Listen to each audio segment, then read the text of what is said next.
Alright, gather around, children. Let's dive back into the shit show. And by that I mean the Amarna period.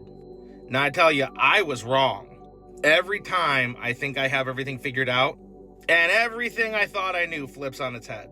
So we talked about Smenkhkare, the ghost pharaoh. Today we're going to talk about the hidden queen, and you'll find out where I went wrong. So today we're going to talk about Meritaten and the entire Amarna Coup. Meritaten was the eldest daughter of Pharaoh Akhenaten and Queen Nefertiti. Her name literally means beloved of Aten.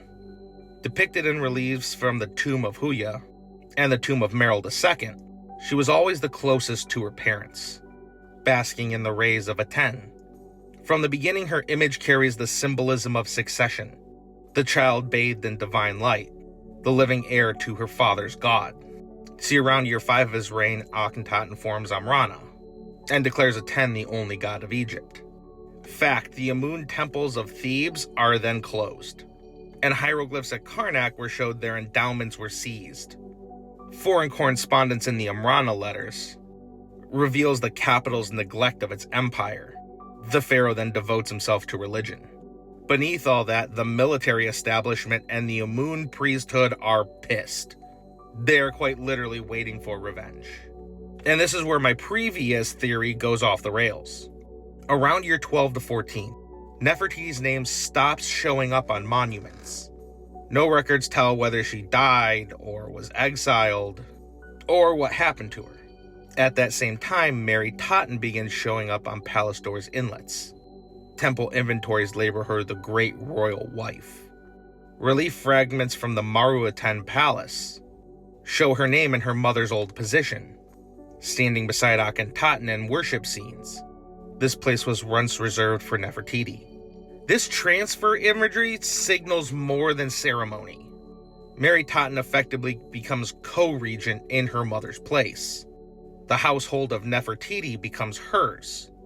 The North Palace of Amarna is refitted as her residence.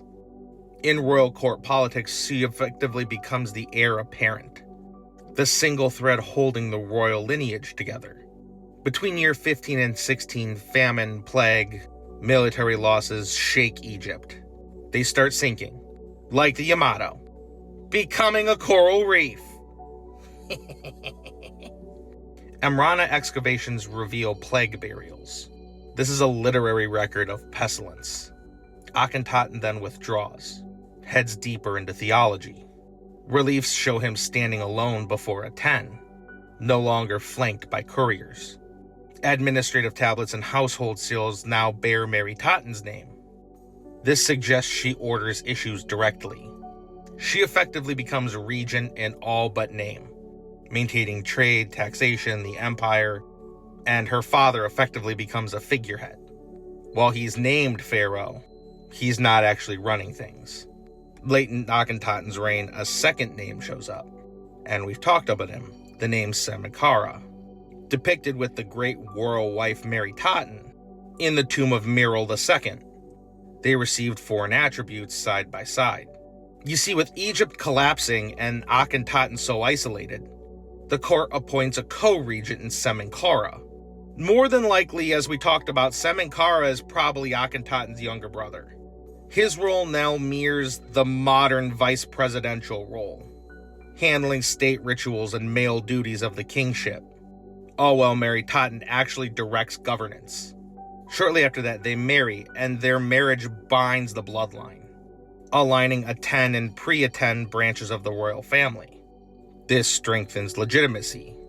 Together, the two begin restoring practical order, recalling provincial governments, reestablishing supply lines, sending relief to Thebes, and quietly opening some of the Amun temples. This reduces the unrest, the first attempt to bridge Aten and Amun without renouncing each other. Wine jar dockets from year 1 of Smenkhkare confirm that the new regime was functioning. In year 17, Akhenaten dies. Why is debatable.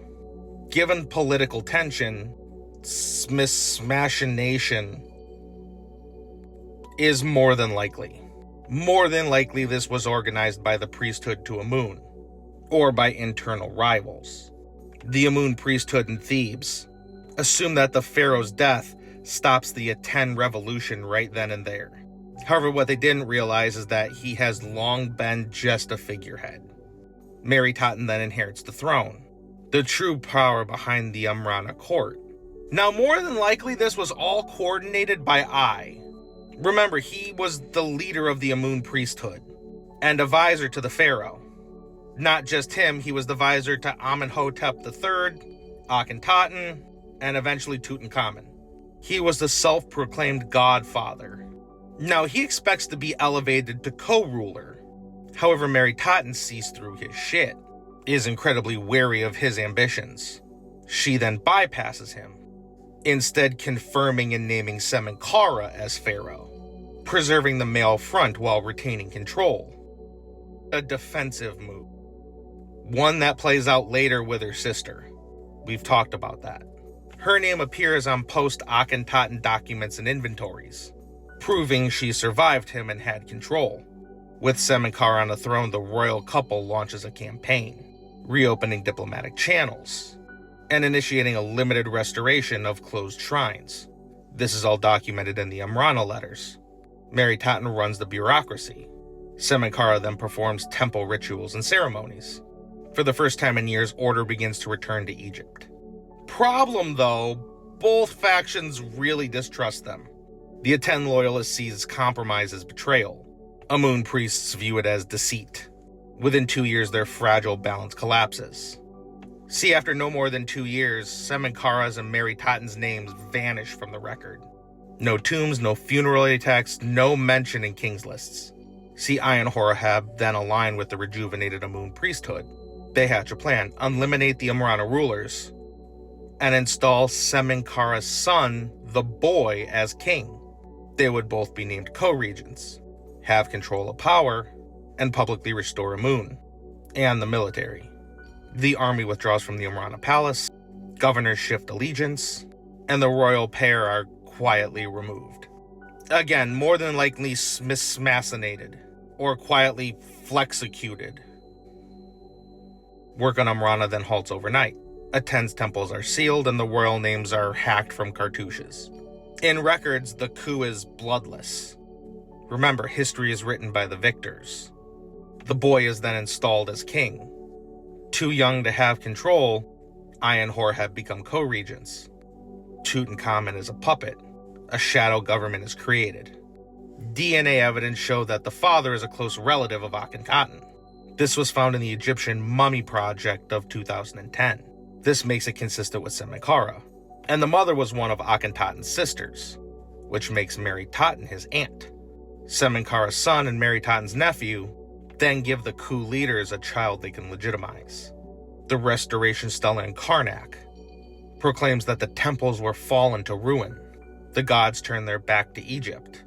But now they've returned. Release and scarabs from this time show Ai and Horeb in commanding roles. The Aten experiment vanishes overnight. The entire family is erased from existence, except Tutankhamun. Tutankhamun then dies at age 19. We've talked about this, with dismassination as a real possibility. One of my theories is that Tut found out. As pharaoh, he confronts them, threatening exposure. Soon after, he suddenly dies.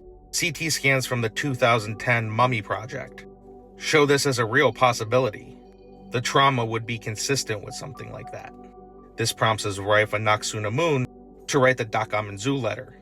This was to the heretic King Suplumia. See, just like her sister, she saw exactly what was happening, asking Suplumia from one of his sons, stating, "My husband is dead and I have no son. Send me one of yours and I'll make him king of Egypt." Prince Anaza is sent and is murdered at the border, almost certainly by Ai's agents. Ai then takes control, becomes pharaoh. He rules shortly and Horeb takes over, erasing everyone from existence. You see, Meritaten and Smenkhkare were a king and queen of Egypt that nobody knows ever existed. And with that being said, thanks for watching. The best way to support me is to head over to oneagentearth.com. Similar to the rest of the Amarna royals, these two are going to have bracelets and exhibits. Merch store, Discord, Vibe, EMF device, Vagu Vibe, VNS device, and stone jewelry.